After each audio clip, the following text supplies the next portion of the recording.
제가 봉독합니다. 야곱이 라반의 아들들이 하는 말을 들은즉 야곱이 우리 아버지의 소유를 다 빼앗고 우리 아버지의 소유로 말미암아 이 모든 재물을 모았다 하는지라. 야곱이 라반의 안색을 본즉 자기에게 대하여 전과 같지 아니하더라. 여호와께서 야곱에게 이르시되 내 조상의 땅 내 족속에게로 돌아가라. 내가 너와 함께 있으리라 하신지라.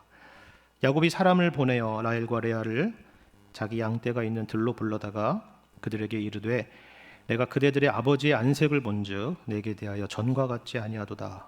그러할지라도 내 아버지의 하나님은 나와 함께 계셨느니라. 그대들도 알거니와 내가 힘을 다하여 그대들의 아버지를 섬겼거늘 그대들의 아버지가 나를 속여 품삯을 10번이나 변경하였느니라. 그러나 하나님이 그를 막으사 나를 해치지 못하게 하셨으며 그가 이르기를 점 있는 것이 내 삭시 되리라 하면 온 양떼가 낳은 것이 점 있는 것이요 또 얼룩무늬 있는 것이 내 삭시 되리라 하면 온 양떼가 낳은 것이 얼룩무늬 있는 것이니 하나님이 이같이 그대들의 아버지의 가축을 빼앗아 내게 주셨느니라. 그 양떼가 새끼 뵐 때에 내가 꿈에 눈을 들어보니 양떼를 탄 순양은 다 얼룩무늬 있는 것과 점 있는 것과 아롱진 것이었더라. 꿈에 하나님의 사자가 내게 말씀하시기를 야곱아 하기로 내가 대답하기를 여기 있나이다 하매 이르시되 내 눈을 들어 보라. 양떼를 탄 순양은 다 얼룩무늬 있는 것, 점이 있는 것과 아롱진 것이니라. 라반이 내게 행한 모든 것을 내가 보았노라. 나는 베델의 하나님이라. 내가 거기서 기둥에 기름을 붓고 거기서 내게 서원하였으니 지금 일어나 이곳을 떠나서 내 출생지로 돌아가라 하셨느니라. 라헬과 레아가 그에게 대답하여 이르되 우리가 우리 아버지의 집에서 무슨 분깃이나 유산이 있으리요. 아버지가 우리를 팔고 우리의 돈을 다 먹어버렸으니 아버지가 우리를 외국인처럼 여기는 것이 아닌가. 하나님이 우리 아버지에게서 취하여 가신 재물은 우리와 우리 자식의 것이니 이제 하나님이 당신에게 이르신 일을 다 준행하라. 아멘. 우리가 창세기 말씀을 통해서 계속 야곱의 생애를 우리가 살펴보고 있는데요. 성경에서 이 야곱의 생애를 기록하고 있는 특징들을 살펴보면은 특별히 시간이라고 하는 것을 중요한 주제 중에 하나로 다루고 있다라는 것을 확인해 볼 수가 있습니다. 일단 태어날 때부터 그렇죠. 에서와 야곱은 쌍둥이입니다. 그러니까 몇 초 혹은 몇 분 누가 일찍 태어났느냐에 따라서 형과 동생이 정해지는 것입니다. 장자와 차자가 정해지는 거죠. 더군다나 야곱은 늘 형의 자리를 탐냈던 사람 아닙니까? 아마 자라면서 그런 생각이 계속 들었겠죠. 내가 조금만 더 먼저 태어났더라면, 그것도 무슨 몇 초, 몇 분 때문에 이렇게 되다니 라는 생각을 했을 겁니다. 그때 내가 형의 발꿈치를 더 세게 꽉 잡았더라면 내가 먼저 나올 수 있을 텐데, 뭐 이런 생각도 했겠죠. 우리도 때로는 그런 조급함이나 조바심 같은 것이 있잖아요. 더군다나 우리는 참 이 선행학습이라는 것을 사랑하는 민족 아닙니까? 어떻게든 빨리 가자. 남보다 한 계단이라도 좀 앞서가자. 그런 생각을 가지고 살아가는 것이 특별히 우리 민족입니다. 그런데 그렇게 1분 1초를 다투던 야곱이, 그렇게 조바심을 내고 심지어는 아버지를 속이기까지 하던 그 야곱이, 그렇게 하면 뭔가 더 빨리 갈 수 있고 내가 원하는 것을 얻을 수 있다라고 생각했던 그 야곱이 외삼촌 라반의 집에 와서는 모든 것들이 느려집니다. 그렇지 않습니까? 어머니 리브가가 형의 분노가 좀 풀릴 때까지 단 몇 날 동안만 외삼촌 댁에 도피해 있으라라고 했는데, 그것이 벌써 14년이 지나고 거기다가 6년이 더해져서 20년째가 되어가고 있는 것입니다. 여러분, 이 시간 동안 무슨 대단한 인생의 업적을 만들고 성공을 만든 것이 아니잖아요. 고생스러운 시간입니다. 내일이 보이지 않는 시간이죠. 아마도 여러분도 그런 경험이 있는 분이 분명히 계실 겁니다. 나도 젊었을 때는 꿈이 있었다. 나도 내 인생이 이렇게 흘러갈 줄은 상상도 못했다. 이렇게 10년이 되고 20년이 되고 30년이 될 줄은 몰랐다. 결혼하고 가족을 돌보고 먹고 사느라고 바쁘게 지내다 보니까 어느새 이렇게 되어버렸다. 아마 그렇게 말씀하실 분이 분명히 계실 겁니다.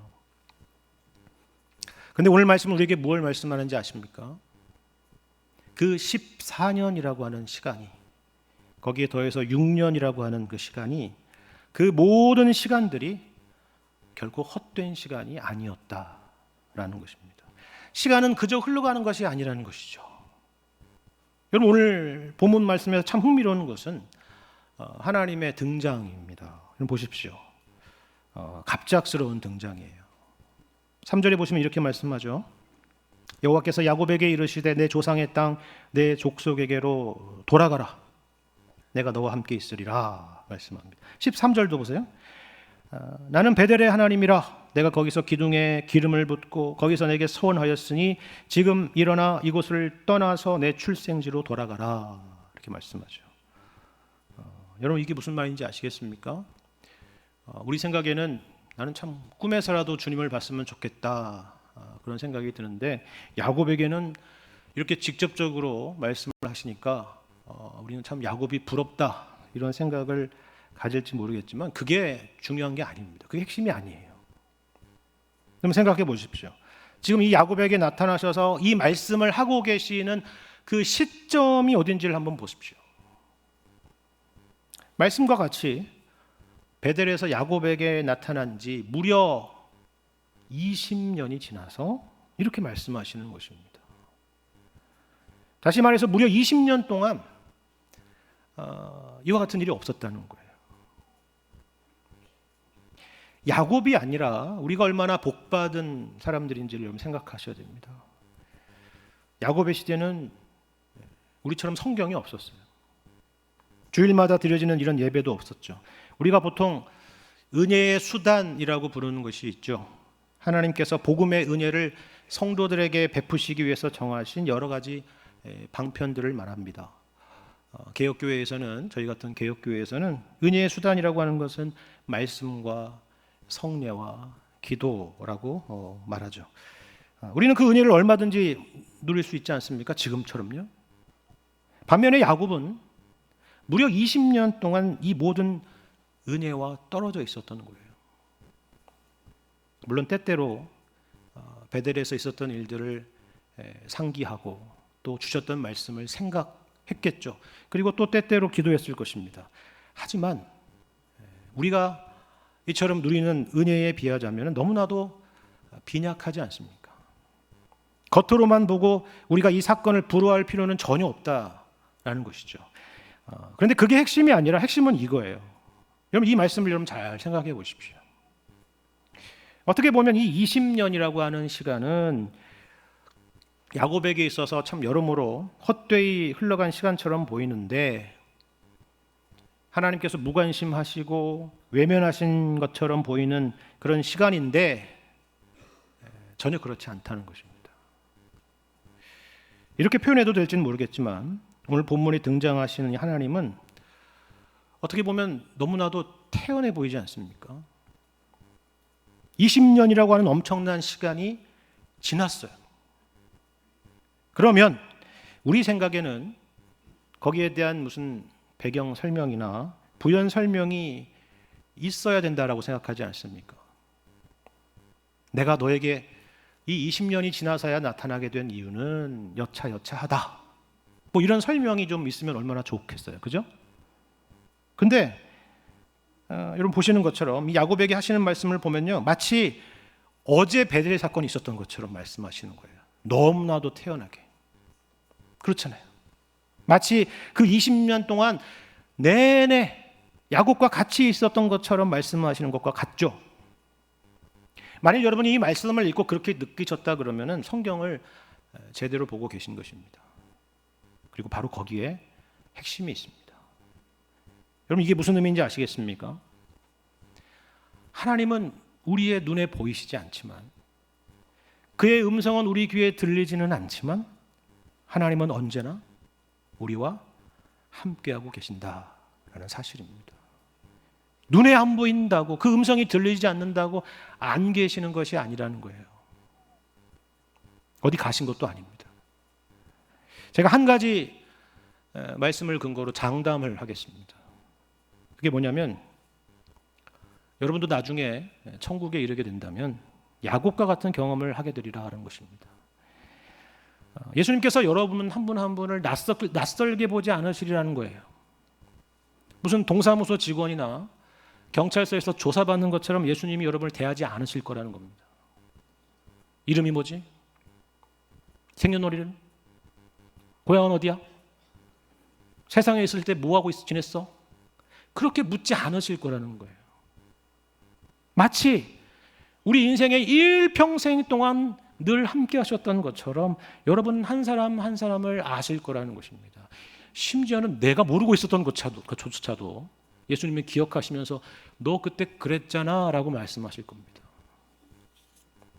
그리고 그동안 인생을 살아가면서 도무지 풀리지 않았던 그런 고민들과 문제들에 대한 답을 얻게 될 것입니다. 하나님의 부재로만 보였던 수많은 시간들이 도리어 하나님의 임재의 시간이었음을 고백하게 될 것입니다. 제가 이것은 장담합니다. 왜냐하면 오늘 본문의 야곱도 지금 그것을 말하고 있기 때문입니다. 누가 뭐라도 해도 이 야곱에게 있어서 이 20년이라고 하는 시간은 참으로 고생스러운 시간 아닙니까? 정말 어떻게 보면 지긋지긋한 시간이죠. 어떻게 내 생에 이런 왼수 같은 사람을 만나서 이토록 고생하나 싶은 그런 시간입니다. 그런데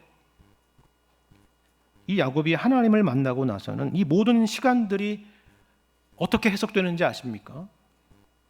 하나님의 함께하심과 인도하심을 고백하는 간증으로 바뀌어요. 보십시오. 그의 간증을 들어보자고요. 4절, 5절 말씀 보십시오.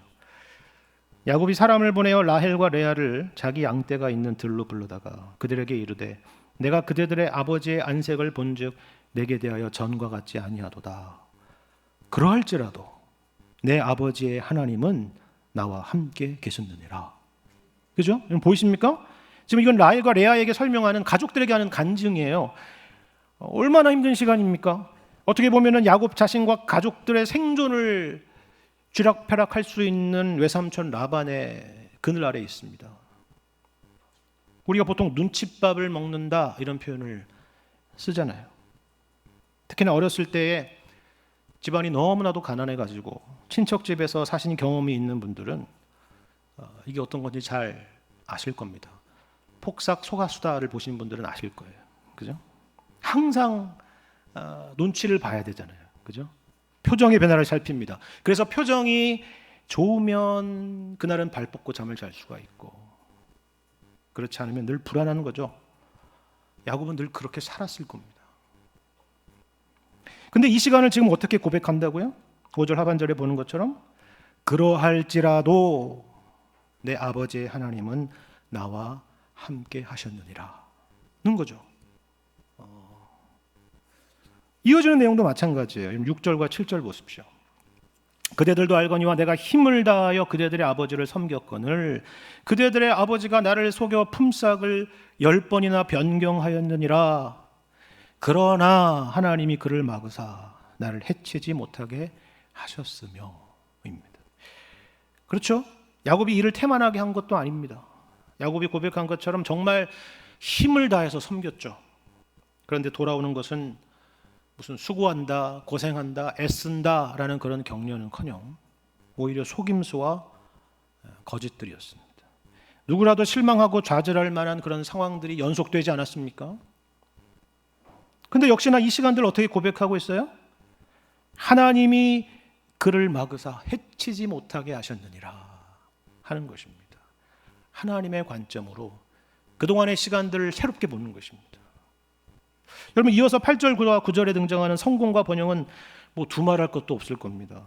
보십시오. 그가 이르기를 점 있는 것이 내 삭시되리라 하면 온 양떼가 낳은 것이 점 있는 것이요 또 얼룩무늬 있는 것이 내 삭시되리라 하면 온 양떼가 낳은 것이 얼룩무늬 있는 것이니 하나님이 이같이 그대들의 아버지의 가축을 빼앗아 내게 주셨느니라 라고 얘기합니다.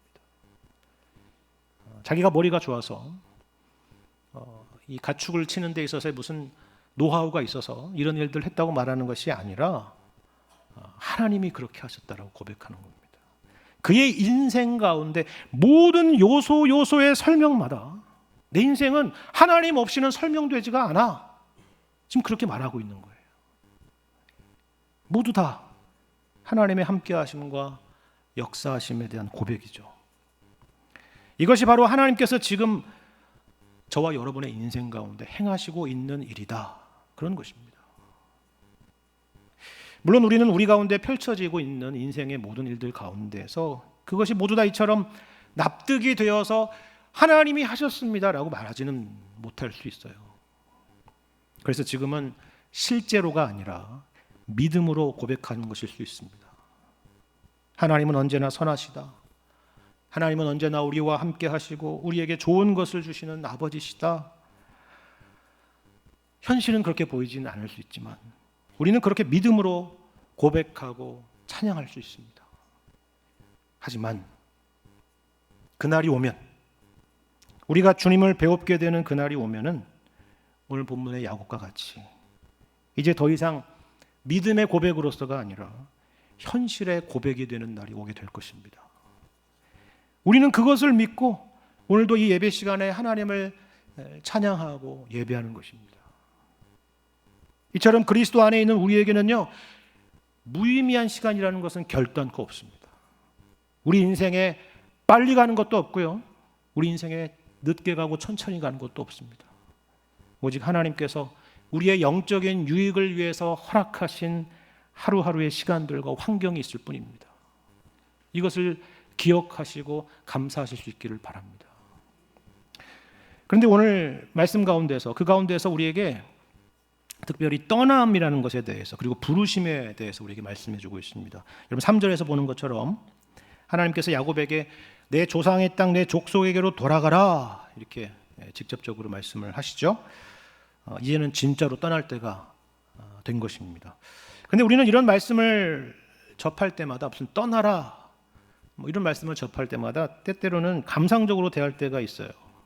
이거를 어떤 본질적이고 영적인 차원으로 이해하지 않고 자꾸 무슨 그 공간적인 차원이나 지리적인 차원이나 물리적인 차원으로 이해할 때가 있는 겁니다. 예를 들면 무슨 어떤 먼 데로 이사를 간다거나 아니면 특별한 사정이 생겨서 멀리 떠나야만 할 때, 아니면 혹은 목회자나 선교사로 부름을 받을 때 이 말씀이 그걸 말씀하는 거야 라고 생각할 때가 있다는 거죠.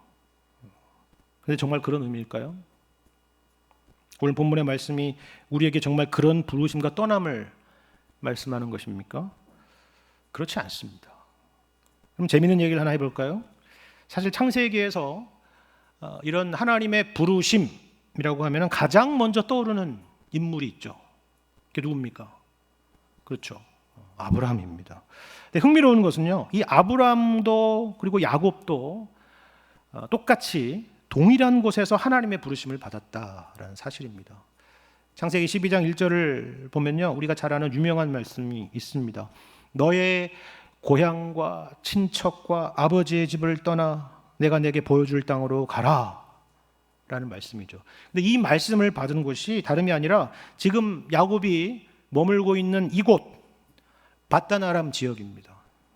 동일한 지역에서 받은 동일한 부르심이에요. 그런데 아주 중요한 차이점이 있는데요, 그게 뭔지 아십니까?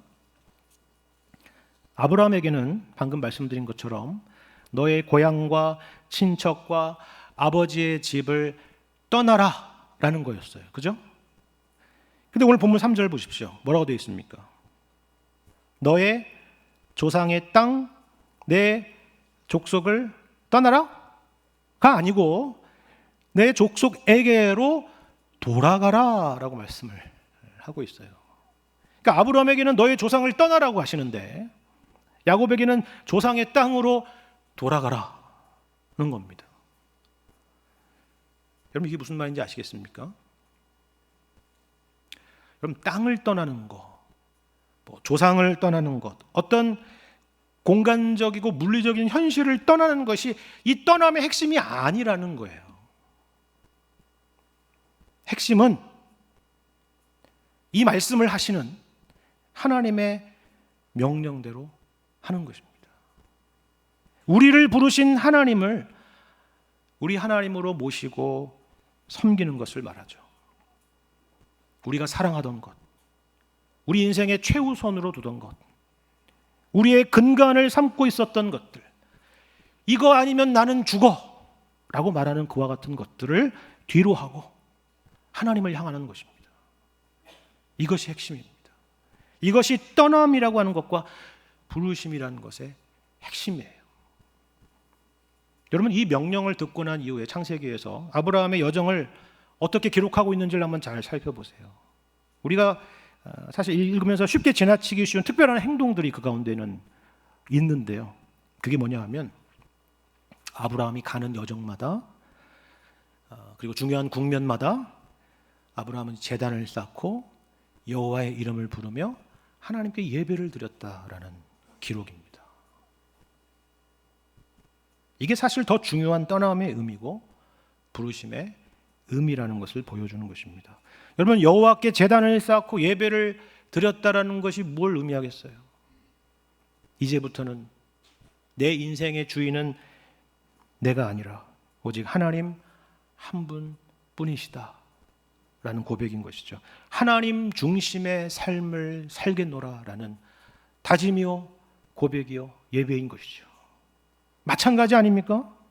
우리도 아브라함과 같이 그리고 또 야곱과 같이 하나님의 부르심을 받습니다. 동일한 부르심을 받죠.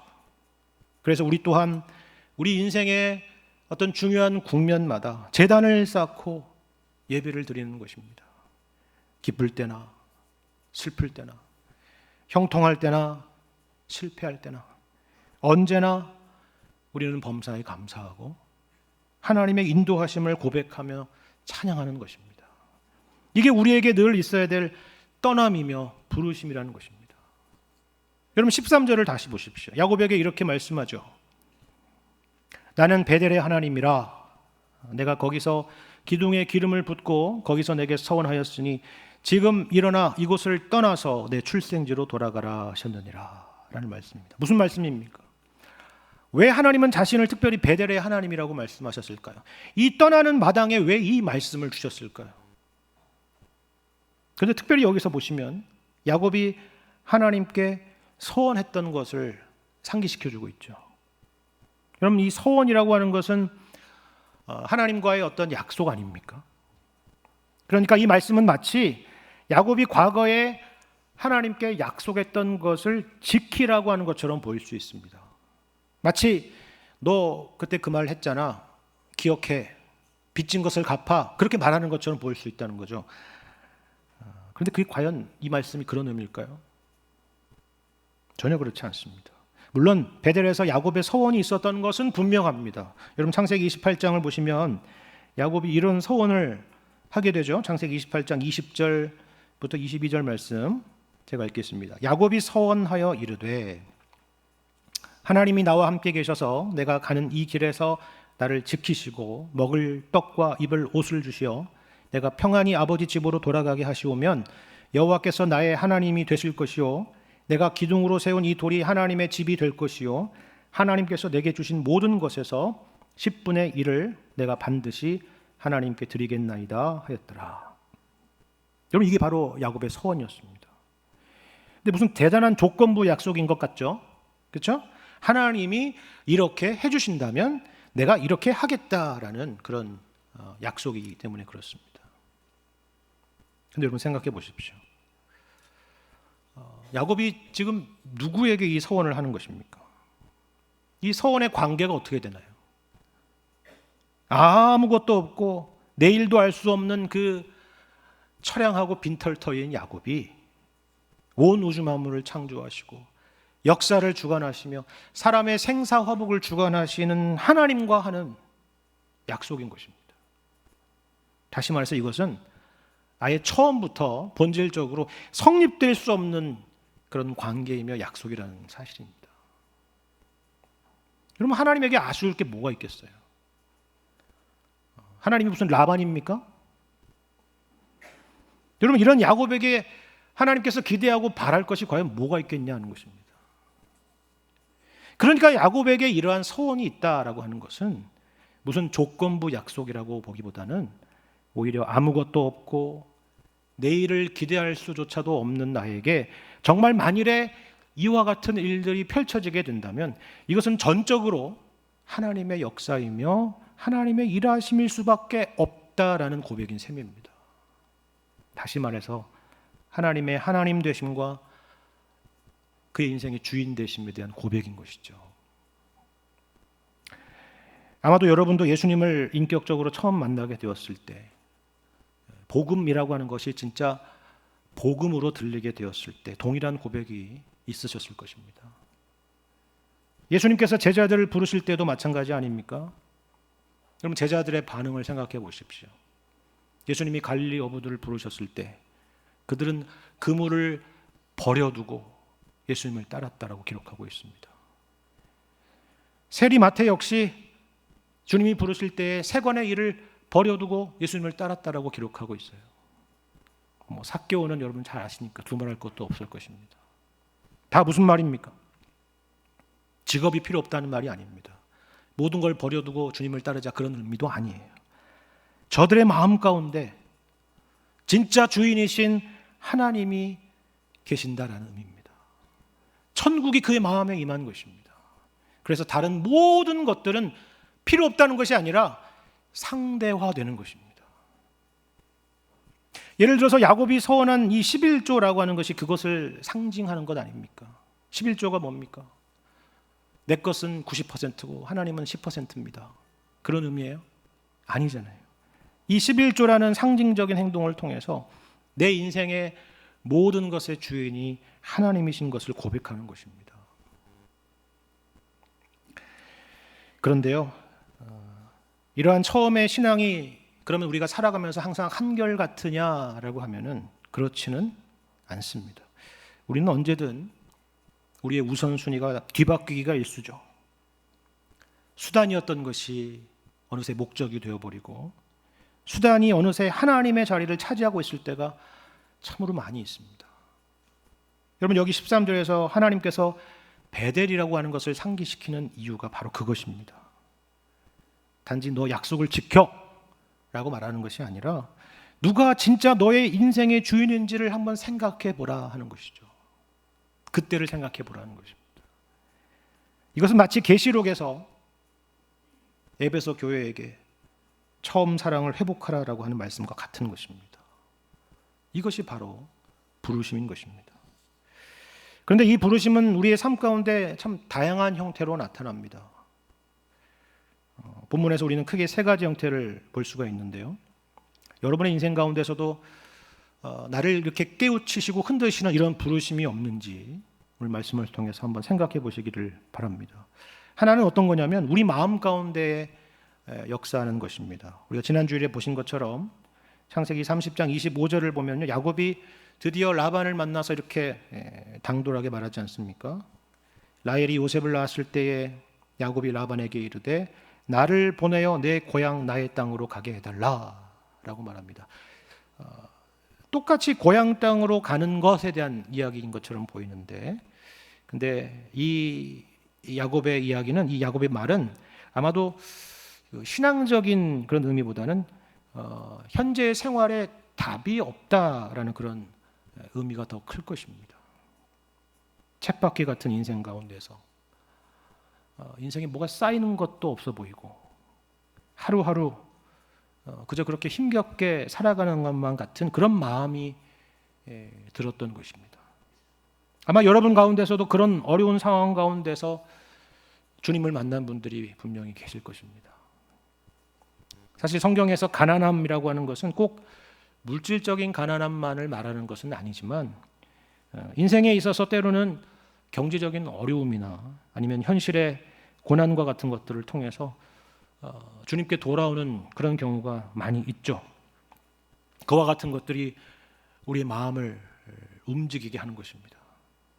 그리고 만일에 그와 같은 것들이 나를 다시 신앙의 자리로 세우고 신앙의 자리로 돌아오는 그런 계기가 되었다라고 한다면 그것은 도리어 우리 인생의 복이 되는 것입니다. 그것을 아셔야 됩니다. 두 번째로는 상황을 통해서 부르시는 일이 있습니다. 오늘 본문 내용에 보시면 우리가 참 놀라는 것이 하나가 있습니다. 그게 뭐냐면 이런 거예요. 지난 주일의 말씀에서 야곱과 라반이 약속했던 조건을 여러분 기억하시죠? 말도 되지 않는 그런 조건, 그런 약속을 야곱이 하지 않았습니까? 유전적으로 정말 희귀하게 태어난 것들만 앞으로 나의 소유로 삼겠습니다 라고 했던 그와 같은 약속입니다. 라반이 거절하지 못할 조건이죠. 정말 그걸로 너의 소유를 삼겠다고 라고 싶은 그런 조건입니다. 누가 봐도 라반에게 유리한 조건입니다. 그런데 결과적으로는 어떻게 됐다고요? 오늘 본문의 바로 앞에 있는 앞절에 30장 43절의 말씀처럼 하나님께서 그 야곱에게 복을 주셔서 이 야곱이 부유해지고 번창하게 되었다라는 사실입니다. 근데 이 꼴을 라반이 좋게 볼 리가 없잖아요, 그죠? 그래서 오늘 본문의 말씀처럼 야곱이 이 조건을 10번이나 변경했다는 것입니다. 그런데 어떻게 해요? 소용이 없더라는 것입니다. 점 있는 것만 네 거야. 그러면 어떻게 돼요?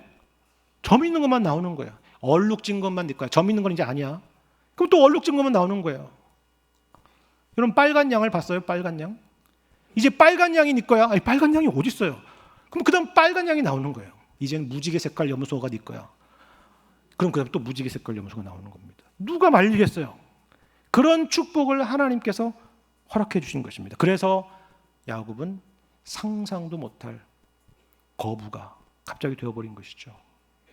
자, 그러면 이제 야곱이 원하던 대로 된 거 아닙니까? 떠날 수 있는 모든 조건이 마련되었기 때문입니다. 그런데 처음에 그 모습과는 달리 특이하게도 야곱의 결심이 보이질 않습니다. 엉덩이가 무거워 보여요. 우리도 흔히 그런 말들을 많이 하잖아요. 제가 이 문제만 해결되면 교회 열심히 다니겠습니다. 신앙생활 잘하겠습니다. 대학만 들어가면, 취직만 되면, 결혼만 하면, 이 병만 나을 수 있다면, 이 문제만 해결되면 저는 참 열심히 하겠습니다. 그렇게들 많이 말을 합니다. 그런데 어때요? 정작 그런 일이 일어날 뿐만 아니라 심지어는 기대했던 것보다 더 좋은 일들을 하나님이 허락하셔도 여전히 그 자리인 경우가 참 많이 있죠. 왜 그렇습니까? 하니까 또 다른 숙제가 있답니다. 이게 해결되어야 된답니다. 이번에는 끝도 없는 조건이죠. 끝도 없는 조건입니다. 야곱도 마찬가지 아니었을까요?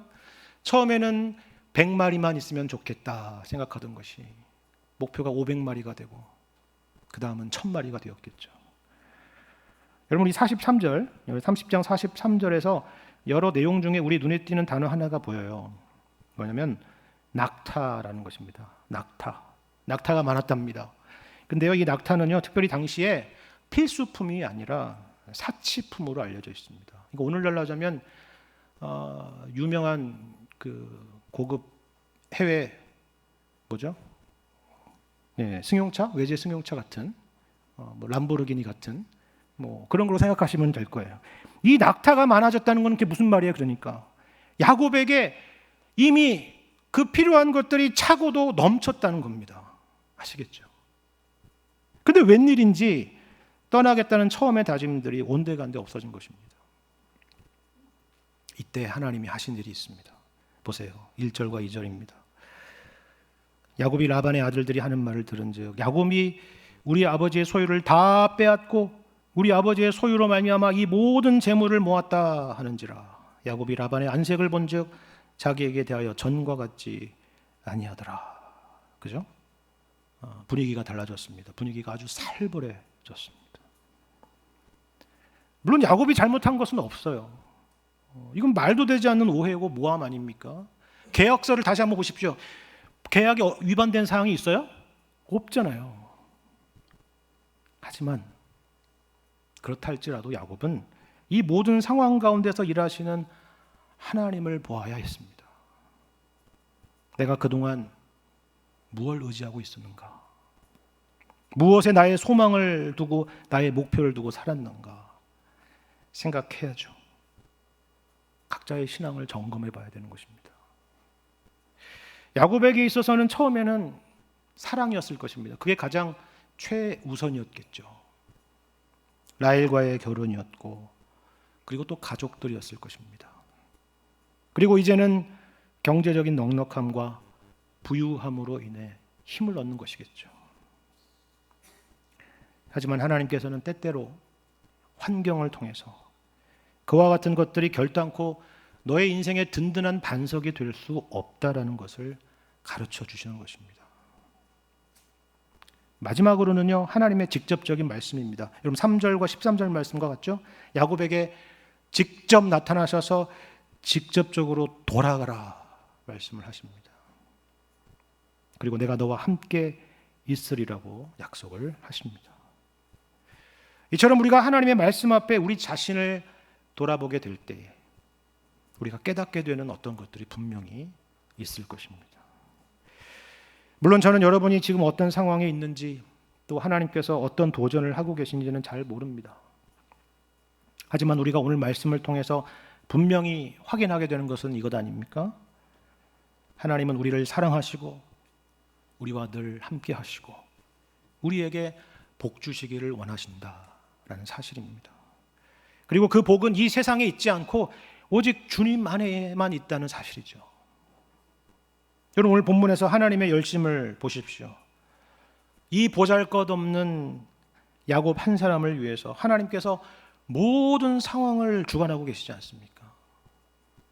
또한 야곱의 마음 가운데 역사하시고 상황을 흔드시고 그리고 친히 말씀까지 하시죠.